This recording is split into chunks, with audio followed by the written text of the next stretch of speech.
Hi, my seedy friends. I'm here to talk about seed saving, one of my favorite topics. We're going to talk about peppers and pumpkins and lettuce and beans and flowers. Oh my, well, there's so many things to talk about. First and foremost, seed saving has been done forever. Seed saving is the ultimate way to trade and barter with friends and family. So, anytime you grow something that's an heirloom seed, you should always be saving the seeds. Seeds last for anywhere from 5 to 10 years. Some seeds will last as much as 30 years if kept in the right conditions. So, I don't care what the seed packet says. They always last more than a year, except maybe onions. Onions are a little more finicky. Okay, let's start with peppers. So, what kind of pepper do you want to talk about here? Let me look in the seed library and see what I find. By the way, my name's Brenda. I'm the founder of Western New York Seed Library.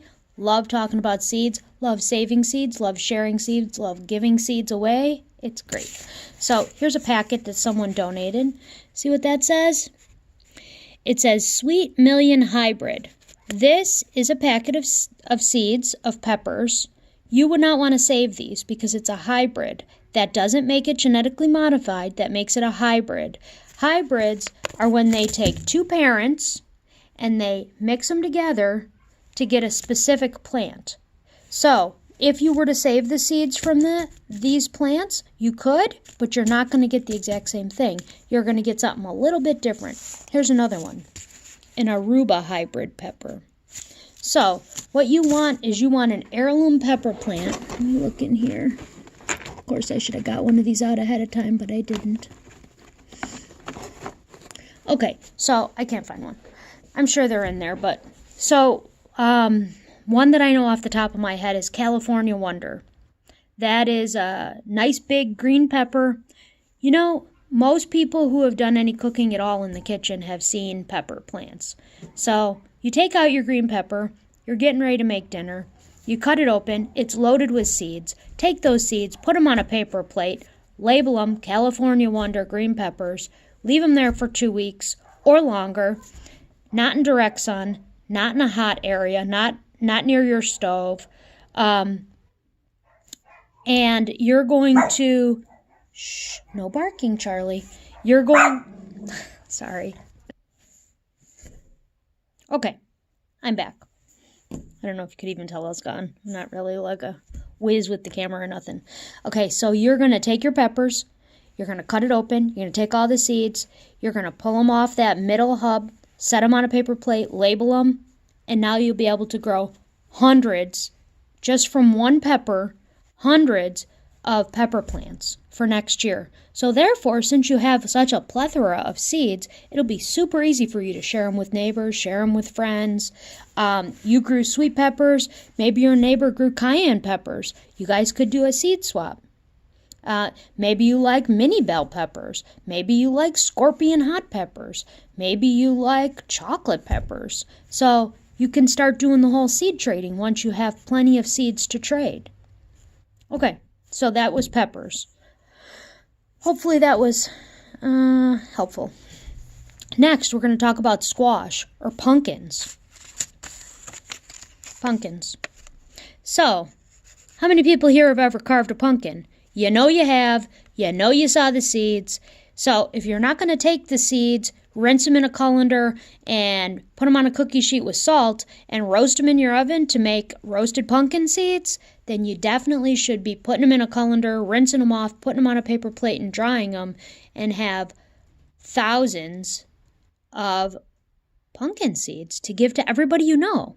I mean, heck, you could start dropping them in local parks and grow pumpkins everywhere. Now, you're going to grow pumpkin seeds the same way you grow every other kind of squash. Winter squash. Let me be clear. Winter squash. What do I mean by winter squash? Here's one. This is a Hopi Pale Gray. Oops, sorry. Hopi Pale Gray squash. That's an interesting one. There's a whole bunch of them in here. So, same thing. Winter squash, let me just be clear, means not that you grow it in the winter. It means that it stores well in the winter. So what does winter squash mean? It means you start it in the spring, you grow it all summer, you harvest it in the fall, and winter squash means that it stays well in the winter. So it's a good winter storage squash versus a summer squash. So summer squash are like zucchini, a crookneck yellow squash. Those are all perfect. So you eat those when they're young, tender babies, right? The small, tender, really good. That way they juice really well. So those summer squash, you're going to wait until they get to full maturity. So you're going to leave one summer squash on the vine, let it get to full size. When it gets to full size, it won't be to a size that you want to eat. It'll kind of look rough, right? You could even leave it on there until the plant dies, almost till it's like to the moldy point, right? It's really, really big. Because when you cut it open, then you're going to have big plump seeds inside. Because we eat summer squash when it's a baby, when it's young and tender. That same process is how you're going to save cucumber seeds. You're going to leave one cucumber on there until it gets really big, past the point where you'd want to use it. You know, we've all had the zucchini that gets way too big. Leave one of those on there, and it's going to produce you a lot of big, beautiful seeds. So basically, winter squash, which would fall into the acorn, butternut, pumpkin category, you're going to cut it open, scoop the seeds out, rinse them, dry them, save them. Dry them on a paper plate for at least 2 weeks, then put them in a paper envelope in a cool, dark place, and you'll have seeds for a very long time. Lettuce.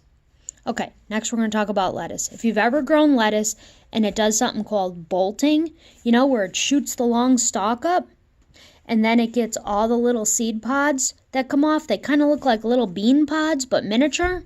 That happens with arugula. It happens with leaf lettuce. It happens with kale. You'll see it shoots up the stalk and then it hangs down. So when that happens, let the stalk grow until it's dead and dry, and then each one of those pods is going to give you a harvest of a lot of lettuce seed. It's really a great way to save seed, and then you'll have plenty of seed to share with friends and family. Let's talk about beans. Beans are my favorite topic.